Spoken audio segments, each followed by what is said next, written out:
तर राज्याच्या बजेटमधून मुंबई आणि पुण्यासाठी काय तरतूद करण्यात आली ते आपण पाहूया। बजेटमध्ये मुंबईसाठी काय?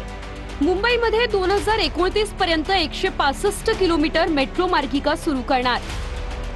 बुलेट ट्रेनच्या 3 स्थानकांची कामं 2027 अखेरपर्यंत पूर्ण होणार। अटल सेतूच्या परिसरात तिसरी मुंबई विकसित करणार। अटल सेतू ते नवी मुंबई विमानतळ किनारा मार्गाचं काम पूर्ण करणार। मुंबई विमानतळ नवी मुंबई विमानतळ मेट्रोने जोडणार। ठाणे ते नवी मुंबई विमानतळ उन्नत मार्गाला मान्यता। नवी मुंबई विमानतळापर्यंतच्या वाहतुकीत लक्षणीय सुधारणा होईल। दक्षिण मुंबईला समृद्धी महामार्गाने जोडणार। उत्तन विरार सागरी सेतूचं काम हाती घेणार। वडाळा ते गेटवे ऑफ इंडिया भूमिगत मेट्रो सुरू करणार।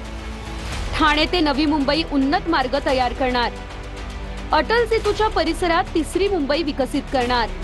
मुंबईमध्ये Indian institute of creative technology सुरू होणार। मुंबई महानगरची अर्थव्यवस्था 300 अब्ज डॉलर पर्यंत नेण्याचं ध्येय। पुणे मेट्रो 2 प्रकल्पाला मान्यता।